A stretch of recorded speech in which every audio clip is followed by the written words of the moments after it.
경매물건 중에요. 부산 해운대구에 LCT가 나왔습니다.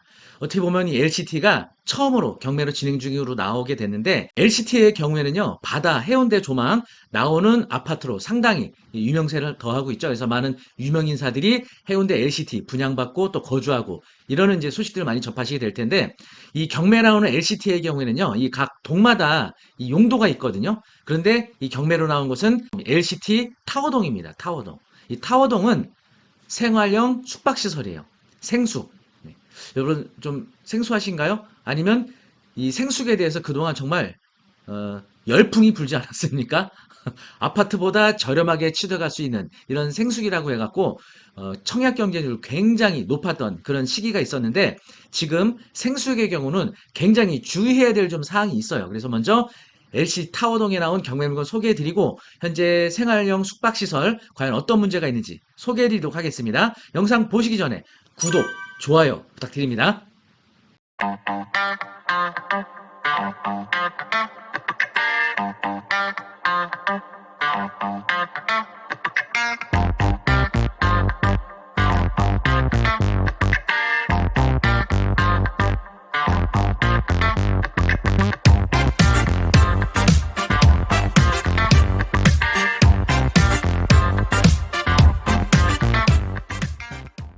사건 번호 동부산 2022 타경 1195 해운대구 중동 LCT 랜드마커 타워동입니다. 그리고 층수가 무려 81층이에요.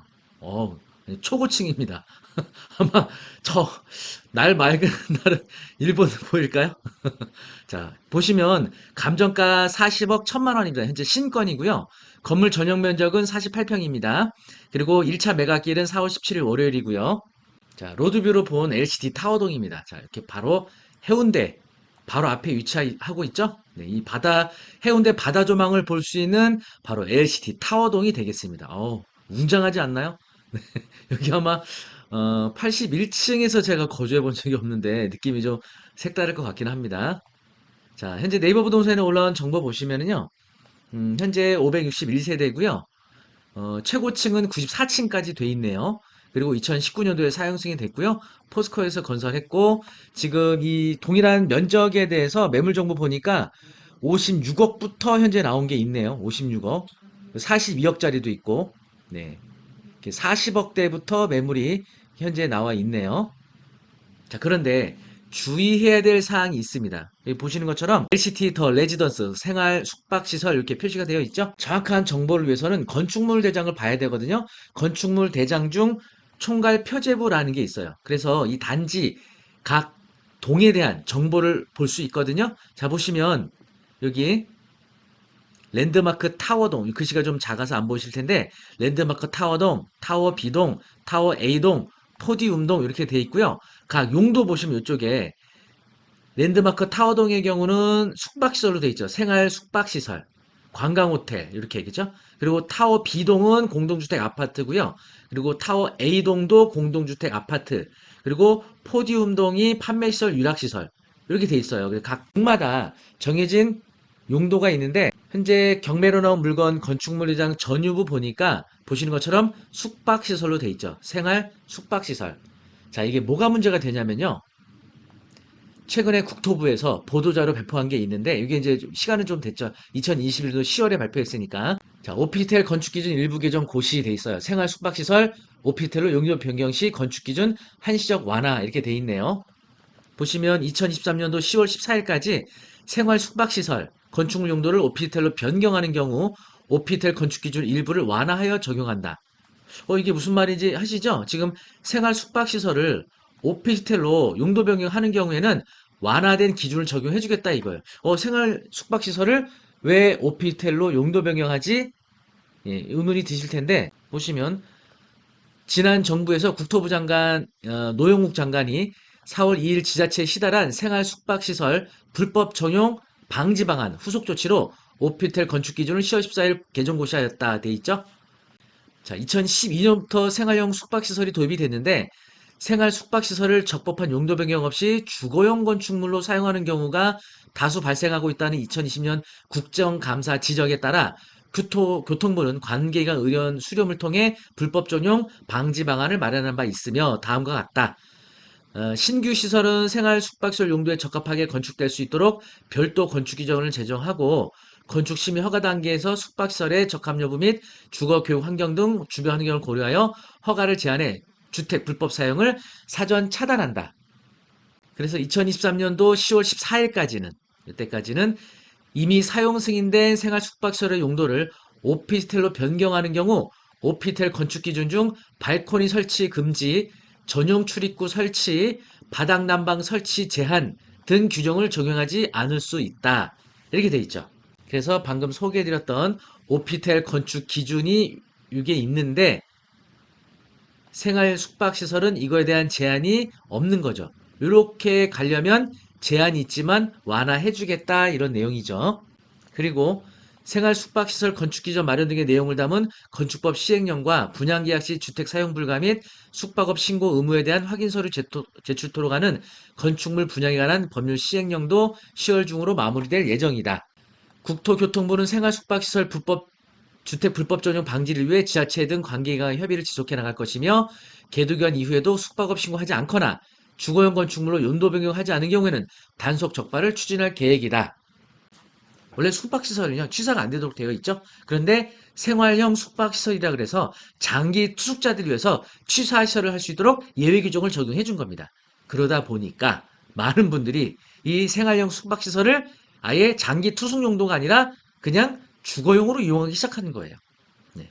보통 이제 생활형 숙박시설들이 상업지구내 위치 좋은 곳에 보통 건축이 되고 또 완화된 주차장법, 기타 건축법 완화된 법을 적용받아서 보다 저렴하게 공급이 많이 되어 왔죠. 그래서 어떤 특정 그 생활형 숙박시설의 경우에는요, 경쟁률이 수백 대에 이르는 정말 아주 뜨거운 그런 시장이었었죠. 이 생활형 숙박시설이. 그런데 모든 일이 그렇듯이 이 과열되다 보면 분명히 문제점이 드러나게 돼 있어요. 이 어쨌든 이거 취사시설이 내부에 돼 있다 하더라도 생활형 숙박시설인 거거든요. 이게 아파트가 아니거든요. 예, 그래서 이에 대해서는 기준 시가의 10%에 해당하는 이행강제금을 부과하겠다. 예, 이런 방침이에요. 다만 올해 10월 14일까지 오피스텔로 용도 변경을 하게 된다 그러면 예, 이행강제금 부과하지 않겠다. 그래서 한시적으로 오피스텔 용도 변경에 관한 기준을 완화해 줄 테니까 올해 10월 14일까지는 용도 변경을 해라. 이렇게 이제 국토부에서 고시를 했는데 문제는 이게 생활형 숙박시설로 사용 승인 받아놓은 건물을 오피스텔로 용도 변경하기가 기준이 완화됐다 하더라도 다른 법령에 따른 기준에는 못 미치는 것들이 많기 때문에 용도 변경이 거의 불가하게 돼요. 결국은 그러면 이 생활형 숙박시설은 어떻게 되느냐? 숙박시설로 신고해서 숙박업 신고를 하고 숙박업으로 운영을 해야 됩니다. 전입신고하거나 주거용으로 이용하게 되면 이행강제금이 부과된다는 얘기죠. 최근에 보도된 뉴스 기사들 한번 보도록 하겠습니다. 생숙 분양받았다가 날벼락, 매년 억대 이행강제금 낼 판, 이런 뉴스 기사가 나왔어요. 10월까지 오피스텔로 안 바꾸면 매년 억대 이행강제금 내야 할 판, 이렇게 돼 있죠. 지구단위 계획, 법상, 사실상 불가능하다.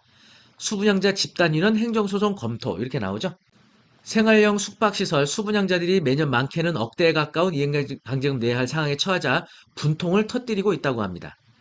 오는 10월 14일까지 생숙을 오피스텔로 용도 변경하지 않고 주거용으로 사용하는 경우 이행강제금 부과되는데 지구단위 계획, 건축법 등 사실상 용도 변경이 불가능에 가깝기 때문이다. 이에 수분양자들은 계약금 포기는 물론이고 1억이 넘는 마이너스 프리미엄이 붙여 손절하는 물건을 쏟아내고 있다. 이렇게 나오죠. 특히 강서구 마곡동 마곡 롯데캐슬 르웨스트 입주 예정자 협회는 올 초부터 서울시와 서울시의회 오피스텔 용도 변경을 하기 위한 지구단위 계획 변경, 이거를 변경해달라는 거예요. 지구단위 계획을. 그리고 주차장 조례 개정 등을 요구해 왔으나 어렵다. 사실은 생숙자들을 위해서 이런 것들을 변경한다는 게 이거 쉽지 않거든요. 예, 그러니까 집단위는 행정소송을 검토하고 있다고 합니다. 이 단지가 오피스텔 용도 변경하려면 지구단위 계획 변경을 거쳐야 합니다. 해당 시설이 공급되는 강서구 마곡 특별계획구역 내 마이스 복합단지는 숙박 업무 판매 시설만 들어설 수 있고 지구단위 계획상 오피스텔은 불허 용도로 지정돼 있기 때문이다. 지구단위 계획 자체를 바꿔야 하지만 서울시는 용도 변경 승인에 난색을 표하고 있다. 굉장히 안타까운 일이죠. 그럼에도 행정소송까지 불사하는 것은 오는 10월까지 용도 변경이 안 되면 입주 주거용으로 사용 시 매년 시세의 10% 이행강제금으로 내야 하기 때문이다. 해당 단지 분양가는 최저 8억에서 19억으로 평균 1억대 이행강정 부과가 예상된다. 예. 상황이 이렇다 보니 내년 8월 입주를 했던 이 단지는 2021년 청약 당시 경쟁률이 6,049대 1을 기록하며 분양권에만 1억 원이 넘는 웃돈이 붙었었다고 합니다. 하지만 부동산 침체에 이행자금 문제까지 겹치게 돼서 분양가보다 1억 원 이상 저렴한 억대 마이너스 피 매물이 쌓이고 있다고 합니다. 전용 74제곱미터 매물은 마이너스 1억에서 1억 2천까지 떨어진 12억에서 13억 선까지 나와 있다고 합니다. 자, 생활형 숙박시설 밀집된 인천 송도나 부산 해운대도 상황이 비슷하다고 합니다. 2021년도 10월 국토부가 생활형 숙박시설을 오피텔 용도 변경하는 것을 허용한 이후 부산 해운대 우동에 위치한 H스이트 해운대가 지난해 월 생수 가운데서 처음으로 용도 변경 신청했는데 받아들여지지 않았다고 합니다. 중동 LCT도 지구 단위 계획상 오피텔이 들어설 수 없어 용도 변경 신청이 불가한 상황이다. 예, 이런 상황이에요. 그래서 생수 분양, 수분양자들이 정부가 손 놓고 있다고 반발하고 있고요. 전국 레지던스 연합회 측은 국토부와 지자체가 서로 미루고 있는 상황이라 기본권이 죽어가 걸린 수분양자들은 미치고 팔짝 노릇이라며 정부가 2021년도 10월 14일 이전 생수 수분양자 대상으로 오피델 변경을 해주겠다고 한 만큼 말도 안 되는 불가능한 유예안 내놓지 말고 현실적으로 가능한 대책을 내달라. 이런 의견을 내놨다고 합니다. 네, 자 그래서 불법 주거 위기 생수 오피털 용도 변경 산 넘어 산 돼 있죠? 보시면 국토부 자료에 의하면요. 생숙 준공 현황 보시면은 엄청납니다. 지금. 네. 2017년도부터 꾸준히 계속 상승해 왔죠? 그래서 여기 잘려서 안 보이는데 여기가 한 18,000호 정도 됩니다. 어쨌든 꾸준하게 생숙 준공이 많이 이루어져 온 거죠.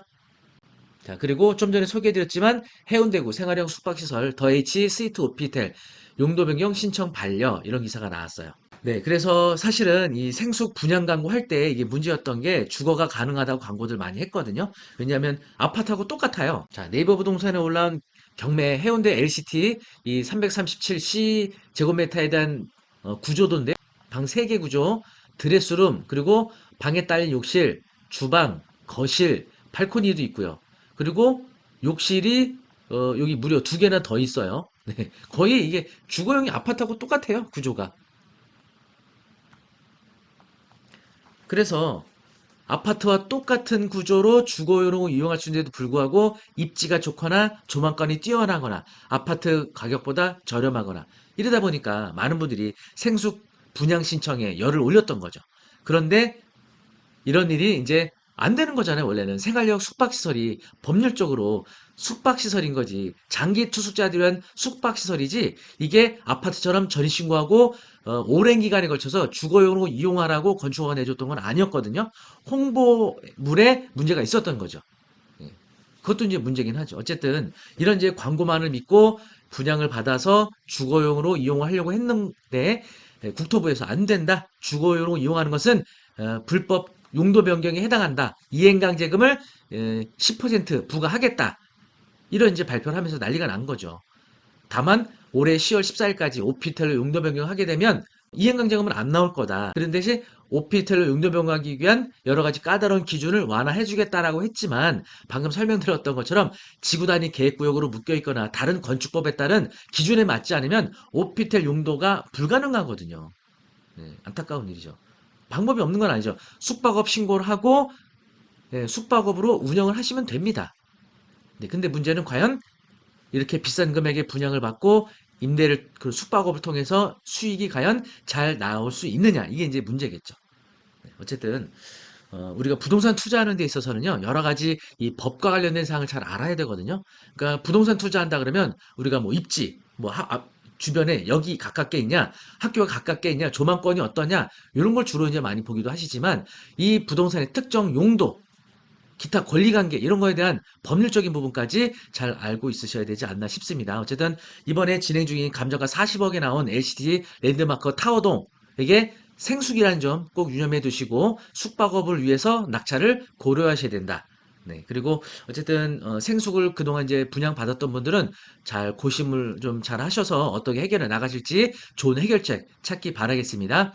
자, 이 경매와 관련돼서는요, 또 많은 공부가 좀 필요하시겠죠? 그래서 제가 저희 PL에도 원격 평생교육원에서는요, 온비드 공매, 예, 경매에 더한 온비드 공매 온라인 수업을 진행하게 됩니다. 4월 20날 저희 옥섭이라는 사이트에서 실시간 라이브 강의를 진행하게 될 거거든요. 이게 녹화된 수업이 아니고요. 저를 통해서 라이브 실시간으로 공부하는 방식이기 때문에 굉장히 생동감 있는 수업에 참여하실 수가 있겠습니다. 아래 수강 링크 올려드릴 테니까요. 수강 신청하시게 되면 4월 20날 매주 4회에 걸쳐서 온비동매 수탁재산, 국유재산, 신탁재산, 압류재산 각 투자 방식과 또 권리분석에 대해서 저하고 쉽고 재미있게 공부하실 수 있겠습니다. 4월 20일 온라인을 통해서 온비동매 공부하실 수 있는 수업 많은 수강 신청 바라겠고요. 총 4주만 여러분 투자하시면 온비동매 확실하게 마스터하실 수 있겠습니다. 라이브 수업에 참여하지 못하신 분은 또 다시 보기도 가능하니까 라이브 방송 서비스와 VOD 서비스 모두 이용하실 수 있는 서비스라는 점 잘 유념해 두시면 좋겠습니다. 어쨌든 4월 20 개강하는 온비드 수업 수강 신청해 주시고 4월 20날 만나 뵙도록 하겠습니다. 영상이 도움이 되셨다면 구독, 좋아요 부탁드립니다. 감사합니다.